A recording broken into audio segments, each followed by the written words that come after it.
செம்மணி மனித புதைகுழியில் இன்று புதிதாக 3 மனித எலும்புக்கூடுகள் அடையாளப்படுத்தப்பட்டிருந்தன. இவ்வாறு அடையாளப்படுத்தப்பட்டிருந்த அந்த எலும்புக்கூடுகளுக்குள் 2 சிறுவர்களுடைய எலும்புக்கூடுகளாக காணப்படுகின்றது. இதற்கு மேலாக அந்த எலும்புக்கூடுகள் சிதைவடைந்த நிலையிலும் இடுப்பிற்கு கீழ்ப்பகுதி இல்லாத நிலையிலும் காணப்படுகின்றது.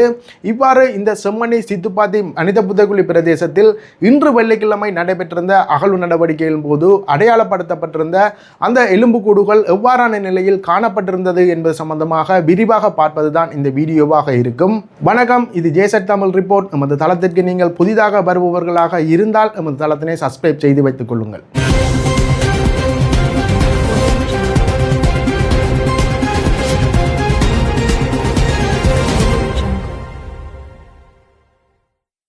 அரியாலை செம்மணி சித்துப்பாத்தி மனித புதைகுழி வலயத்தில் 3ஆம் கட்ட அகழ்வு நடவடிக்கைகள் தற்பொழுது ஆரம்பமாகி நடைபெற்று வருகின்றன.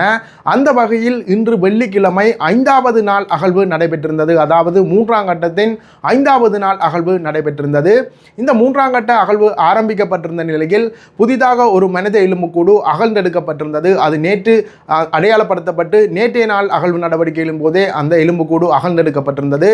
அந்த எலும்புக்கூடு அகழ்ந்தெடுக்கப்பட்டிருந்த சம்பவம் தொடர்பிலான முழுமையான தகவல்களை நான் நேற்றைய வீடியோவிலே குறிப்பிட்டிருந்தேன். இவ்வாறான நிலையில் இன்று வெள்ளிக்கிழமை நடைபெற்றிருந்த அகழ்வு நடவடிக்கைகளின் போது புதிதாக 3 மனித எலும்புக்கூடுகள் அந்த அகழ்வு பிரதேசத்தில் அடையாளப்படுத்தப்பட்டிருக்கின்றன. அவ்வாறு அடையாளப்படுத்தப்பட்டிருந்த அந்த 3 எலும்புக்கூடுகளும் அந்த அகழ்வு தளத்தில் வைத்தே சுத்தப்படுத்தப்பட்டு அகழ்ந்தெடுப்பதற்கு தயார் நிலையில் வைக்கப்பட்டிருக்கின்றன. இவ்வாறு அடையாளம் காணப்பட்டிருந்த அந்த 3 மனித எலும்புக்கூடுகளுக்குள் 2 மனித எலும்புக்கூடுகள் சிறுவர்களுடைய எலும்புக்கூடாக காணப்படுகின்றது. அவ்வாறு சிறுவர்களுடையதென அடையாளப்படுத்தப்பட்டிருந்த அந்த 2 எலும்புக்கூடுகளுக்குள் ஒரு எலும்புக்கூடானது இடுப்புக்கு கீழ்ப்பகுதி இல்லாத நிலையில் அங்கு காணப்படுகின்றது. குறிப்பிட்டு சொல்ல வேண்டுமாக இருந்தால், ஒரு உடலின் இடுப்பிற்கு கீழ்ப்பகுதியினை வெட்டி அகற்றிவிட்டு இடுப்பிற்கு மேல் பகுதியான உடலினை ஒரு இடத்தில் தாட்டால் அதனை தோண்டுகின்ற போது அந்த எலும்புக்கூடு எவ்வாறு காட்சியளிக்குமோ அவ்வாறே இன்று செம்மணியில் அடையாளப்படுத்தப்பட்டிருந்த அந்த சிறுவருடைய எலும்புக்கூடு காணப்பட்டிருந்தது. இந்த எலும்புக்கூடானது அந்த அகழ்வு தளத்தில் இருந்து மீட்கப்படுகின்ற அல்லது அடையாளப்படுத்தப்படுகின்ற 235வது எலும்புக்கூடாக அடையாளப்படுத்தப்பட்டிருக்கின்றது. இவ்வாறு இலக்கமிடப்பட்டு அடையாளப்படுத்தப்பட்டிருந்த அந்த எலும்புக்கூட்டினுடைய மிகுதி எச்சங்கள், அதாவது இடுப்பிற்கு கீழ்ப்பகுதியாக காணப்படுகின்ற அந்த எச்சங்கள் அந்த அகழ்வு தளத்தில் இருந்து இதுவரை கண்டுபிடிக்கப்படவில்லை. இருப்பினும் எதிர்வரும் நாட்களில் நடைபெறுகின்ற அகழ்வு நடவடிக்கைகளின் போது அவை கண்டுபிடிக்கப்படலாம் என்று கூறப்படுகின்றது.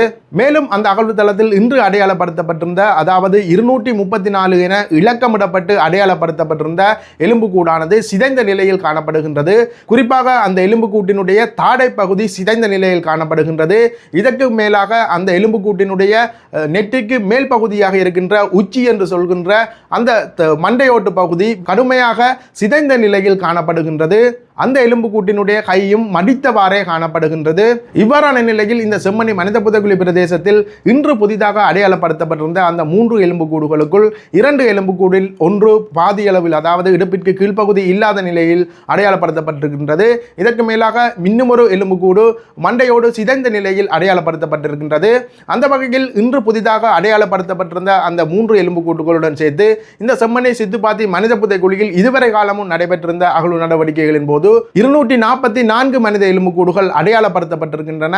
அவ்வாறு அடையாளப்படுத்தப்பட்டிருந்த எலும்புக்கூடுகளுக்குள் நேற்று அகழ்ந்தெடுக்கப்பட்டிருந்த அந்த எலும்புக்கூட்டுடன் சேர்த்து 240 எலும்புக்கூடுகள் மொத்தமாக அந்த அகழ்வு தளத்தில் இருந்து பரிசோதனைகளுக்காக அகழ்ந்தெடுத்து நீதிமன்ற கட்டுக்காவலின் கீழ் ஒப்படைக்கப்பட்டிருக்கின்றன.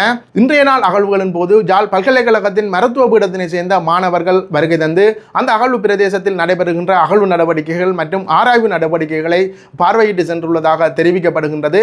இந்த அகழ்வு நடவடிக்கைகளானது இன்றைய போல், அதாவது இன்று விடுமுறை தினமாக இருக்கின்ற காரணத்தினால் அரை நேரமான அகழ்வு நடவடிக்கைகளே மேற்கொள்ளப்பட்டிருந்தது. அதே போன்று நாளையும் விடுமுறை நாளாக காணப்படுவதனால் அரை நேர அகழ்வு நடவடிக்கைகளே அங்கு மேற்கொள்ளப்படும் என்றும் தெரிவிக்கப்படுகின்றது. இருப்பினும் நாளை நடைபெறுகின்ற அந்த அகழ்வு நடவடிக்கைகளின் போது இன்று அடையாளப்படுத்தப்பட்டிருந்த அந்த எலும்புக்கூடுகளை அகழ்ந்தெடுப்பதற்கான நடவடிக்கைகள் மேற்கொள்ளப்படும் என்றும் எதிர்பார்க்கப்படுகின்றது. அவ்வாறு நாளை நடைபெறுகின்ற அந்த அகழ்வு நடவடிக்கைகளில் இருந்து கிடைக்கக்கூடிய புதிய தகவல்களுடன் மற்றொரு வீடியோவில் சந்திக்கின்றேன். நன்றி, வணக்கம்.